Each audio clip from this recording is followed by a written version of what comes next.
من الشیطان بسم اللہ الرحمن الرحیم رب اشرح لی صدری ویسر لی امری واحلل عقدۃ من لسانی یفقهوا قولی رب زدنی علما اللهم احسن عاقبتنا فی امور کلها واجرنا من خزي الدنیا وعذاب الآخرہ۔ اللہ تعالیٰ سے اس دعا کے ساتھ کہ اللہ تعالیٰ ہمارے تمام کاموں کا انجام بخیر کرے۔ انشاءاللہ تعالیٰ ہم آج جز 15 کے کچھ نکات دیکھیں گے، اور وہی بات ہے کہ یہ تمام نکات اس لیے ہیں کہ ہمارے عمل میں تبدیلی آ جائے۔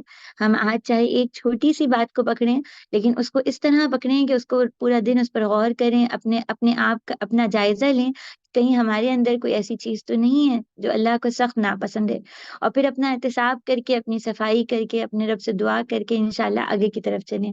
ہمیں اس پاری کی تلاوت بھی کرنی ہوگی، جتنا ممکن ہو سکے اس کا ترجمہ پڑھنے کی بھی کوشش کریں گے، اور اس کے ذریعے اپنی زندگی میں تبدیلی لانے کی دعاؤں کے ساتھ انشاءاللہ تعالی۔ ہمارے پاس جب پارا شروع ہوتا ہے، اس کے اندر سورہ اسراء کا آغاز ہے، اور اللہ تعالیٰ یہاں پہ فرماتے ہیں آیت نمبر 2 میں وَآتَيْنَا مُوسَى الْكِتَابَ، اور ہم نے موسیٰ کو کتاب عطا کی اور اس کو ذریعہ ہدایت بنایا، اس تاکید کے ساتھ کہ بنی اسرائیل کے لیے ذریعہ ہدایت بنایا، اس تاکید کے ساتھ کہ میرے سوا کسی کو اپنا وکیل نہ بنانا۔ یہاں کیا بتایا جا رہا ہے ہمیں کہ آسمانی کتاب کا مقصد نزول کیا ہوتا ہے، کہ وہ دنیا میں انسانوں کے لیے بطور گائیڈ بک کام کرے، راستہ بتانے والی بن کے، رہنما بن کے رہے، صحیح اور غلط کا فیصلہ سکھانے والی کتاب بن کے رہے۔ ایک جس طرح انسان کسی اننون لوکیشن پہ جاتا ہے، جس راستے پہ کبھی پہلے چلا نہ ہو، تو پھر اپنے میپس پہ نظر رکھتا ہے نا کہ کہیں غلطی سے کسی کوئی ایک غلط روڈ پہ نہ نکل جائے، کہیں کسی ایک آنکھ چک جانے سے منزل سے بھٹک نہ جائے، راستہ نہ گم کر دے۔ تو اسی طرح اللہ تعالیٰ ہمارے سامنے یہاں پہ کیا بات کر رہے ہیں کہ اللہ تعالیٰ جو اپنی کتب آسمانی دنیا سے انسانوں کے اوپر بھیجتے ہیں، ان کتابوں کے بھیجنے کا مقصد کیا ہوتا ہے کہ انسان ان کتابوں کو تھام لے اور ہر لمحے ان کے پیغام پر نظر رکھے۔ اور اب میرے اور آپ کے پاس جو کتاب موجود ہے، اللہ تعالیٰ کا آخری پیغام انسانیت کے نام، جس کی حفاظت کا وعدہ اللہ رب العالمین نے اپنے پاس رکھا ہے کہ ہم اس کی حفاظت کریں گے۔ ہم کمزور انسانوں کو نہیں دی یہ ذمہ داری، اللہ نے خود اٹھائی ہے۔ اب ہمارا کیا کام ہے؟ ہمارا کام یہ ہے کہ اس کتاب ہدایت کو، اللہ تعالیٰ کے اس آخری پیغام کو، اس پیاری اور عزیز اور محترم ترین کتاب کو ہر لمحے زندگی کے ہر موڑ پر اس کو سنبھال سنبھال کے چلیں۔ ابھی آگے اسی بارے میں آیت آئے گی، اللہ تعالیٰ کہیں گے ان حاضل قرآن، کہ یہ وہ قرآن وہ کتاب ہے جو بالکل سیدھا اور آسان اور صاف راستہ بتاتی ہے۔ ہمیں اب اپنا کیا جائزہ لینا ہے کہ ہم نے قرآن کو اپنی زندگی میں واقعی رہنما سمجھا بھی ہے کہ نہیں۔ یعنی ایسا ہے کہ ہم جب خوش ہوتے ہیں تو سوچیں کہ قرآن مجید نے خوش ہونے کے کیا آداب بتائے ہیں، اور جب غصہ آتا ہے تو ہم سوچیں کہ اللہ تعالیٰ کو غصے میں کون سا رویہ مطلوب ہے، اور جب ہم پہ کوئی ظلم اور زیادتی کرے تو بھی ہمیں یہ فکر ہو جائے کہ اللہ اور اس کے رسول صلی اللہ علیہ وآلہ وسلم نے اس وقت کیا طریقہ بتایا، اور جب ہم مال خرچ کریں تب بھی ہمیں یہ فکر ہو، جب خاندان بنانے بیٹھیں اور نبھانے بیٹھیں تو بھی ہمیں قرآنی اصولوں کو سنبھالنے اور ان کو سیکھنے کی فکر ہو جائے۔ ہمارے تمام معاملات، عقائد، معیشت، معاشرت اس کتاب کے مطابق ہیں یا نہیں، آج ہمیں اس کو ضرور سوچنا ہے۔ پھر دیکھیے جو دوسری کتاب ہدایت اس آیت کے اندر اللہ تعالیٰ نے دی تھی نا، وہ کیا دی تھی کہ بنی اسرائیل کو اللہ تتخذوا من دونی وکیلا، کہ اللہ کے سوا کسی کو وکیل نہ بنائے۔ الوکیل، وکیل کسے کہتے ہیں؟ سب سے پہلی بات تو یہ، الوکیل تو اللہ کا نام ہے نا، اور وکیل کس کو کہتے ہیں؟ جس کے ذمے انسان پورا اپنا معاملہ سپرد کر دے اور پھر بے فکر ہو جائے، جس پر توکل کیا جائے، جس پہ مکمل اعتماد کیا جائے، جس سے معاملات میں ہدایت لی جائے، جس کے مشورے پہ چلا جائے، جس کے کہے کے مطابق انسان بالکل لمحہ لمحہ اسی کے مطابق چلنا شروع ہو جائے۔ اور پھر وکیل کے ساتھ ایک ایگریمنٹ بھی ہوتا ہے نا، یعنی تم ہمارا دفاع کرو گے، ہمارے معاملات کو سلجھاؤ گے، اور ہم تمہاری کہے کے مطابق بولیں گے، اس سے زیادہ نہیں کہیں گے، اس کے مطابق کریں گے جیسے تم کہتے ہو۔ تو یہاں پر اللہ تعالیٰ کیا ہمیں بتانا چاہتے ہیں؟ انسان بہت کمزور ہے، وہ کسی نہ کسی کو وکیل تو بناتا ہے نا، اپنے معاملات سپرد کرتا ہے، اور کب وکیل بناتا ہے؟ جب پختہ یقین ہو جائے کہ وہ ہستی ہے جو واقعی اس صفات کی حامل ہے کہ سارے مسئلے کو سلجھا لے گی۔ اور پھر وہ ہمیں مشکل سے نکال لے گی، ہم سے محبت بھی کرتی ہے، ہمارے ساتھ مخلص ہے، ہمارا مکمل بھلا چاہتی ہے۔ اب اللہ تعالیٰ سے زیادہ یہ تمام باتیں کس کے لیے ہوں گی؟ وہ ان کی صفات کو جانے بغیر، ان کو سمجھے بغیر شاید ہم اس بات کا ادراک ہی نہیں کر سکیں۔ آیت الکرسی اس کے لیے بہت پیاری آیت ہے، اس پہ بیٹھ کے غور کریں۔ اللہ کی صفات، اللہ کی شان یہ ہے کہ انہی کو الوکیل بنایا جائے، جیسے اللہ تعالیٰ نے بنی اسرائیل کو کہا تھا۔ اور بنی اسرائیل کا مسئلہ کیا تھا؟ پرانا پورا سبق یاد کیجئے، فرعون کو ڈوبتے دیکھا لیکن پھر بھی اللہ پہ توکل نہیں کیا، انہیں وکیل نہیں بنایا، اتنی خطرناک غلامی سے نکالے گئے، لیکن موقع ملتے ہی پھر بچڑا بنایا، نافرمانی کی۔ کیوں؟ رب کو پہچانتے نہیں تھے، اللہ کی صفات سے واقف نہیں تھے، یا آنکھیں بند کر لینا چاہتے تھے، دیکھ کے اندھے بنے رہنا چاہتے تھے۔ نتیجہ کیا تھا؟ ساری نظر اپنے اسباب، وسائل، مادی چیزوں پر تھی، اور جب اللہ نے کہا کہ جاؤ لڑو تو کہنے لگے موسیٰ آپ اور آپ کا رب لڑیے، ہم تو یہاں بیٹھے ہیں۔ آج ہم دیکھیں اپنے آپ کو، کیا ہم اللہ کو پہچانتے ہیں؟ کیا ان کی صفات کا ادراک رکھتے ہیں؟ اور پھر وکیل بنانے کے لیے وکیل کی ماننی بھی پڑتی ہے نا، تو ہم اللہ کی کتنی بات مانتے ہیں۔ بنی اسرائیل کا انجام کیا ہوا تھا؟ ذلت اور مسکنت۔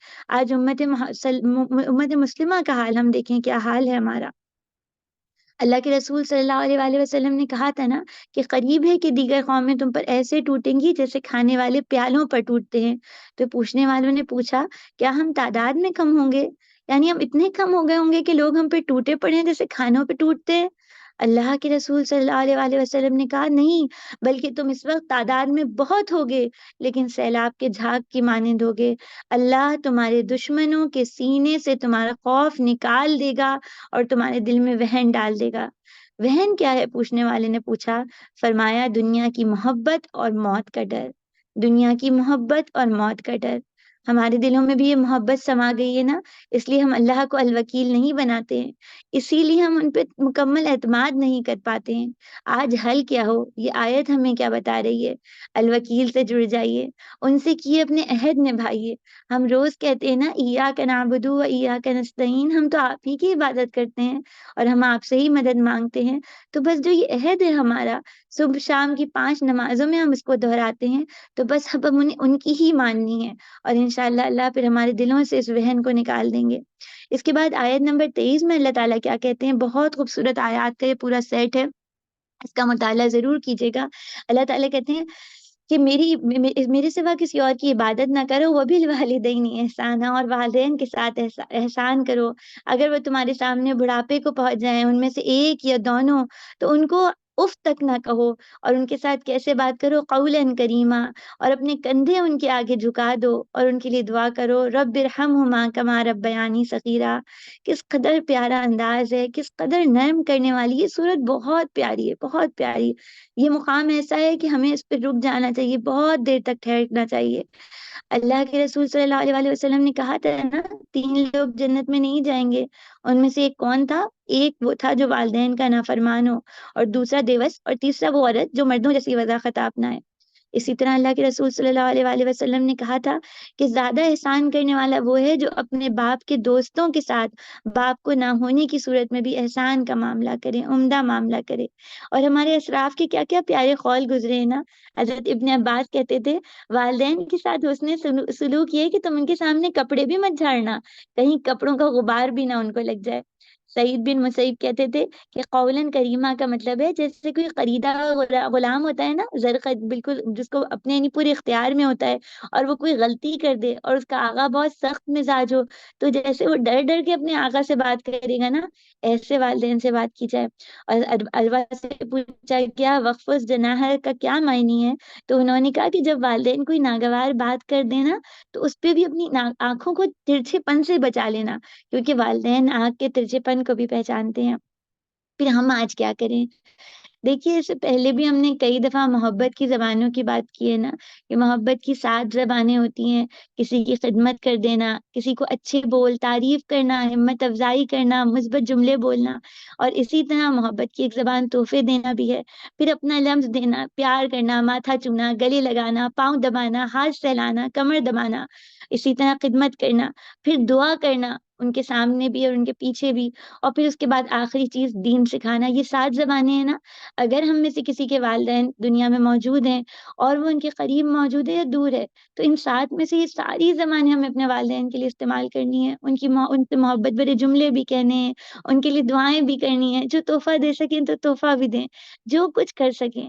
اور ہم میں سے بہت سے ہوتے ہیں نا کہ ہماری والدین میں سے کوئی زندہ ہو اور اس کو قرآن مجید صحیح سے پڑھنا نہیں آ رہا، یا کوئی بھی ماں، تو ان کو تھوڑا تھوڑا تھوڑا تھوڑا کر کے انگلی پکڑ کے، جیسے انہوں نے ہمیں سب کچھ سکھایا، انہیں دین کے راستے پہ لے کے چلنا بہت بڑا کام ہے یہ۔ اور اگر والدین ہم سے رخصت ہو چکے ہیں، وہ اس دنیا میں موجود نہیں ہیں، تو پھر ہمیں ان کی وصیت پہ عمل کرنا، ان کے قرض ادا کر دینا، ان کی میراث کی تقسیم یقینی بنانا، خود ایسا بن جانا کہ ہمارا عمل ان کے لیے صدقہ جاریہ بن جائے، اور پھر بہت سارے پانی کے لیے کسی کا وہ کروا دینا، درخت لگوا دینا، اور دین کے لیے کوئی کام کرنا تاکہ ان کو اس کا اجر ملے۔ اس کے بعد ہمارے پاس آیت نمبر 29 میں اللہ تعالیٰ کہتے ہیں فضول خرچی، 26 میں کہتے ہیں فضول خرچی نہ کرو، اور پھر 27 میں کیا کہتے ہیں کہ جو فضول خرچ شخص ہے وہ گویا کیا ہے، شیطان کا بھائی ہے۔ یہ جو فضول خرچی ہے نا، یہ کیا ہے؟ دیکھیے، ایک تو اسراف ہے، قرآن مجید میں دونوں چیزوں کو ٹوکا گیا ہے۔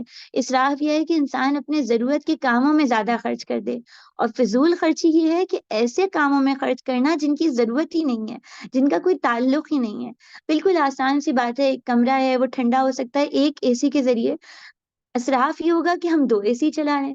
اور فضول خرچی کیا ہوگی یا تبریز کیا ہوگا جو یہاں پہ منع کیا ہے، وہ یہ ہے کہ اے سی چلتے چھوڑے اور چلے گئے، ہمیں کیا فرق کیا پڑتا ہے، بجلی ضائع ہو یا پانی کا سوچ لیجئے، برتن تھوڑی سی دھار سے دھل سکتے ہیں لیکن پورا نل کھولا جائے۔ اور تبریز کیا ہے کہ نل کھلا چھوڑ کے چلتے بنے۔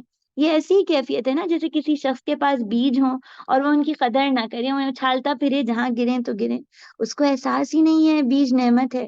تو ہمارا مال بھی اللہ کی نعمت ہے اور اس سے بہت خیر کے کام ہو سکتے ہیں۔ جب انسان ان خیر کے کاموں کو چھوڑ دیتا ہے، اپنی بڑائی کے لیے فضول خرچ کرتا ہے، تو گویا کہ وہ شیطان کا بھائی بن جاتا ہے۔ اور پھر ہمیں اس میں بہت سیکھنا ہے کہ مال امانت ہے، اس کا بہت کانشیس ہو کے، بہت محتاط ہو کے خرچ کرنا ہے، کہاں کر رہے ہیں، کیا کر رہے ہیں۔ اللہ کے رسول صلی اللہ علیہ وآلہ وسلم نے کہا تھا نا، کلو وشربو، کھاؤ پیو، صدقہ کرو اور پہنو، جب تک کہ اس میں فضول خرچی یا تکبر کی آمیزش نہ ہو۔ اور پھر آج دیکھیے ہم سورہ اسراء پڑھ رہے ہیں، مسجد بیت المقدس کا اس میں تذکرہ آیا ہے، اور میں اور آپ جس دن موجود ہیں، اس ٹائم پر جو قیامت وہاں پر برپا ہے، اس وقت امت جس حال میں موجود ہے، وہاں جس طرح، یعنی آپ کل تک دیکھیے عصمت دری کی جو خبریں آ رہی ہیں ہماری بہنوں کی، جس طرح ان کو بے لباس کیا جا رہا ہے، جس تکلیف میں انہیں ڈالا جا رہا ہے، اس لمحے میں اگر میں اور آپ فضول خرچی کر رہے ہوں گے، اسراف کر رہے ہوں گے، اپنا مال بہا رہے ہوں گے، جبکہ بہانے کے مصارف موجود ہیں، درست اور جائز جگہیں موجود ہیں، تو پھر ہمارا کیا حال ہوگا، ہم کیسے اپنے رب کے حضور کھڑے ہوں گے۔ تو آج کا لمحہ ایسا ہونا چاہیے کہ میں اور آپ بہت محتاط ہو جائیں، بہت محتاط ہو جائیں، اس وقت امت پر بہت سخت وقت ہے۔ پھر آیت نمبر 32 پہ اللہ تعالیٰ کہتے ہیں وَلَا تَقْرَبُوا الزِّنَا، اور زنا کے نزدیک بھی نہیں جاؤ، کیوں؟ کیونکہ بہت برا راستہ ہے، بہت برا کام ہے۔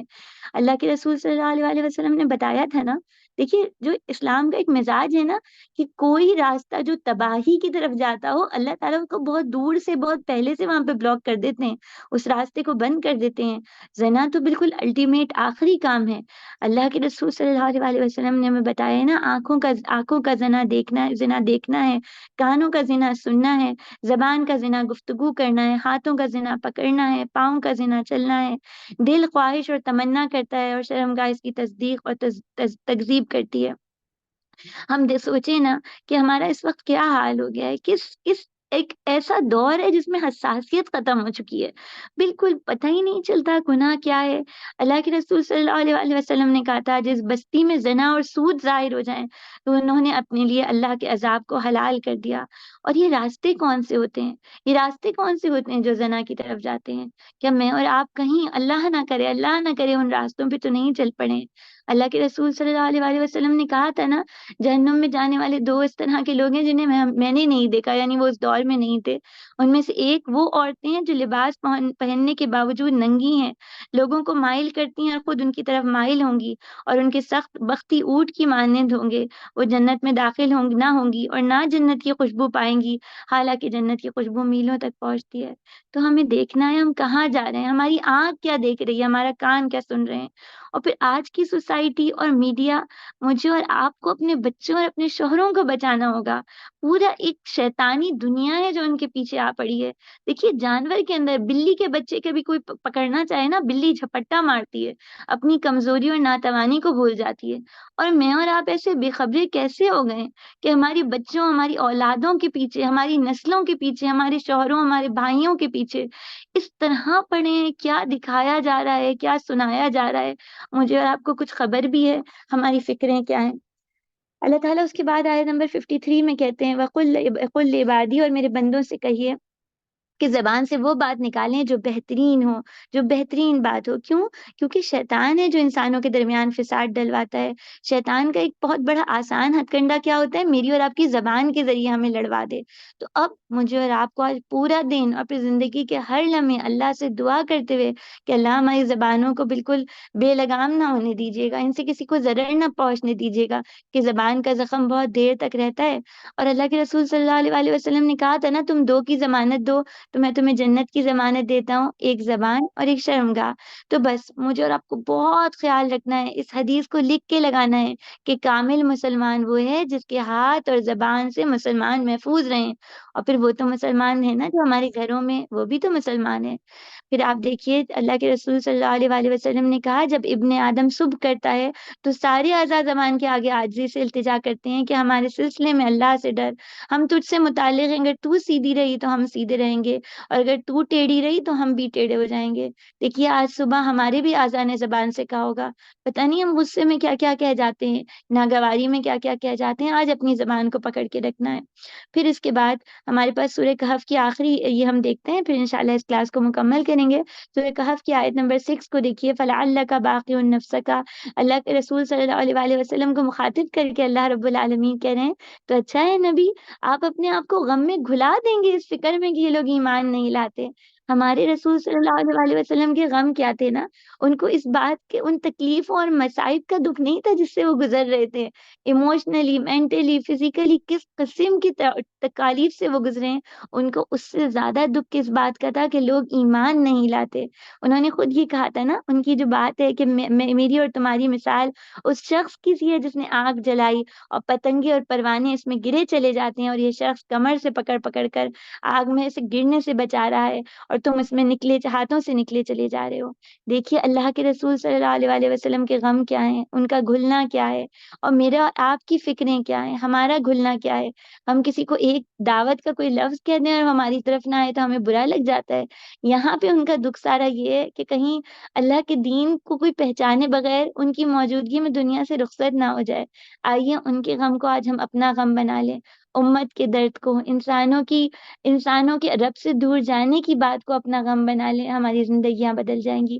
اللہ تعالیٰ ہمارے لیے قرآن مجید کو سمجھنا، اس کے مطابق اپنے عمل کو تبدیل کرنا، اس کی دعوت کو لے کر آگے تک جانا آسان کر دیں۔ انشاءاللہ کل اسی وقت ملاقات ہوگی۔ السلام علیکم ورحمۃ اللہ وبرکاتہ۔ سبحانک اللہم و بحمدک، نشہد ان لا الہ الا انت، نستغفرک و نتوب الیک۔